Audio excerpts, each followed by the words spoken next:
Shalom. ప్రభువైన యేసుక్రీస్తు నామములో మీ అందరికీ శుభములను సమాధానము కలుగును గాక. This is Nehemiah from the heart of Israel, Jerusalem.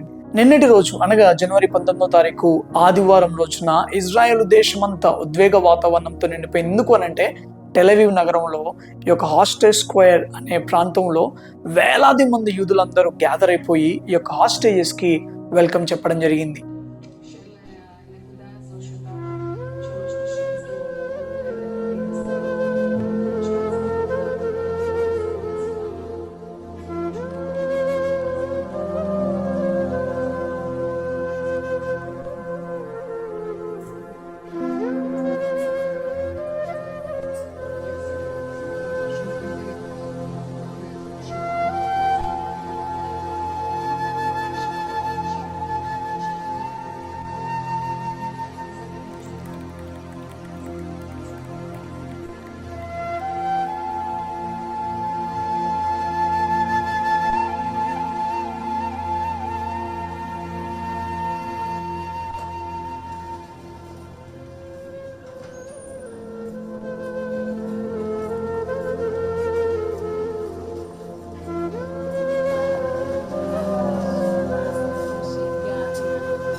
రోమీ, Emily, డోరాన్ అనే ముగ్గురు హాస్టేజెస్ ని యొక్క తీవ్రవాదులు నిన్నటి రోజు విడుదల చేయడం జరిగింది. యాక్చువల్ గా డీల్ ప్రకారం ఏంటి అంటే ఈ యొక్క తీవ్రవాదులు విడుదల చేసే హాస్టేజ్ లిస్ట్ కావచ్చు, లేదు అనంటే ఇజ్రాయెల్ ప్రభుత్వం వారు విడుదల చేసే ఈ యొక్క తీవ్రవాదుల లిస్ట్ కావచ్చు. ఈ లిస్ట్ అనేది విడుదల కంటే ఒక రోజు ముందే ప్రిపేర్ అవ్వాలి. కానీ ఈ యొక్క తీవ్రవాదులు మాత్రము హాస్టేజెస్ లిస్ట్ లాస్ట్ మూమెంట్ లో విడుదల చేయడం జరిగింది. అంతేకాదు నిన్నటి రోజుకున్న ప్రత్యేకత ఏమిటి అని అంటే కేవలము హాస్టేజెస్ విడుదలయ్యే రోజు మాత్రమే కాదు, కానీ ఈ యొక్క తీవ్రవాదుల చెరలో బందీగా ఉన్న ఒక బాబుది అతి పిన్న వయస్కుడైన హాస్టేజ్ది నిన్న బర్త్డే.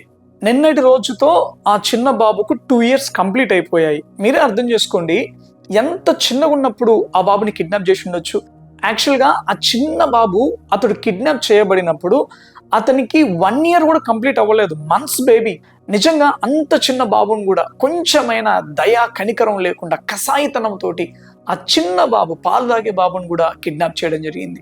అందరు ఏమనుకున్నారు అనంటే ఆ చిన్న బాబుని విడుదల చేస్తారేమో, ఎందుకంటే చిన్న పిల్లోడు కదా, ఎలా ఉన్నాడో ఏంటో ఫస్ట్ అతన్ని విడుదల చేస్తారేమో అని అనుకున్నారు. కానీ ఈ తీవ్రవాదులు వీరు భయంకరమైన కసాయితనం కలిగిన వాళ్ళు.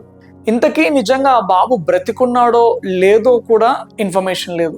ఇంకా డీటెయిల్స్లోకి వెళ్ళడానికంటే ముందుగా ఈ ఛానల్ను సబ్స్క్రైబ్ చేసుకునేలా తప్పకుండా సబ్స్క్రైబ్ చేసుకోవాల్సిందిగా మనవి చేస్తూ ఉన్నాను. అంతేకాదు నిన్నటి రోజు 3 హాస్టేజెస్ని విడుదల చేశారు అని చెప్పాను కదా. ఆ 3 హాస్టేజెస్ని లాస్ట్ మూమెంట్ వరకు విడుదల చేసేంత వరకు కూడా వాళ్ళని టార్చర్ చేశారు. ఈ తీవ్రవాదులు ఆ 3 హాస్టేజెస్ని విడుదల చేసిన విధానాన్ని కనుక గమనించినట్లయితే వాళ్ళని గాజాలోకి తీసుకొచ్చి ఫుల్ పబ్లిక్ గ్యాదర్ అయి ఉండగా వాళ్ళందరూ వారి మతపరమైన నినాదాలను వాళ్ళు అరుస్తూ ఉన్నప్పుడు ఈ హాస్టేజెస్ మొహం మీదనే భయంకరమైన మతపరమైన నినాదాలు చేస్తూ వాళ్ళు గట్టిగా అరుస్తూ ఉన్నప్పుడు కావాలని వారి మధ్యలో నుండి తీసుకుని వెళ్ళి వారిని మానసికంగా హింసకు గురి చేయడం జరిగింది. కానీ ఈ టెర్రరిస్టులు చేసిన దానికి పూర్తి భిన్నంగా ఈ యొక్క ఇజ్రాయెల్ వాళ్ళు చూడండి, ఈ యొక్క తీవ్రవాదులను అప్పచెప్పేటప్పుడు చాలా మర్యాదపూర్వకంగా చాలా గౌరవప్రదంగా వారిని అప్పచెప్పడం జరిగింది. ఈవెన్ వాళ్ళు విడుదలవ్వబోతూ ఉన్న జైలు దగ్గరికి చాలా మంది యూదులు వచ్చి వారు నిరసన తెలుపుతూ ఉన్నప్పుడు ఫస్ట్ వాళ్ళందరినీ వెళ్ళగొట్టి అంత సైలెంట్ అయిపోయాక వారిని జాగ్రత్తగా బయటికి తీసుకొని వచ్చి మర్యాదపూర్వకంగా అప్పచెప్పడం జరిగింది. కానీ వీళ్ళు మాత్రం గాజాలో పిల్లలు, పెద్దలు, ముసలోళ్ళు అందరూ భయంకరంగా అరుస్తూ వారి మొహం మీదనే మతపరమైన నినాదాలు చేస్తూ ఉన్నప్పుడు అటువంటి ప్రజల మధ్యలో నుండి కావాలని తీసుకొని వచ్చారు. కానీ ఏది ఏమైనా దేవుడి మహాకృపను బట్టి ఈ 3 మాత్రము విడుదలయ్యారు. అంతేకాదు ఈ యొక్క 6 వారాల వ్యవధిలో 34 మంది విడుదల అవ్వనై ఉన్నారు. సో నెక్స్ట్ సాటర్డే ఇంకొంతమంది విడుదల అవ్వనున్నారు. సో వారి కొరకు కూడా మనం అందరం ప్రార్థన చేద్దాం. కానీ మీ ప్రార్థనలో ఈ చిన్న బాబును మాత్రం తప్పకుండా జ్ఞాపకం చేసుకోవాల్సిందిగా మనవి చేస్తూ ఉన్నాను. నిజంగా ఆలోచిస్తేనే చాలా బాధ అనిపిస్తుంది. అండ్ ఆ చిన్న బాబే కాదు, ఇంకొంతమంది చిన్నపిల్లలు కూడా ఉన్నారు. ఆ ఉన్న చిన్నపిల్లలో అతి చిన్న పిల్లవాడు ఈ బాబు. పాలు తాగే వయసులో ఆ బాబు కిడ్నాప్ అవ్వడం జరిగింది. నిజంగా ఆలోచిస్తేనే చాలా భయంకరంగా అనిపిస్తుంది. అంతకంటే ఇంకా భయంకరమైన కార్యాలు తీవ్రవాదులు చేశారు. చిన్న పిల్లల్ని కూడా ఓవెన్లో పెట్టి కాల్చినారు. అంతటి దుర్మార్గులు. సో దయచేసి ఈ యొక్క హాస్టేజెస్ అందరూ, బందీలందరూ సమాధానకరంగా విడుదలవులా ఉన్న ప్రతి ఒక్కరూ ప్రార్థన చేయవలసిందిగా మనవి చేస్తూ ఉన్నాను. Thank you all. God bless you.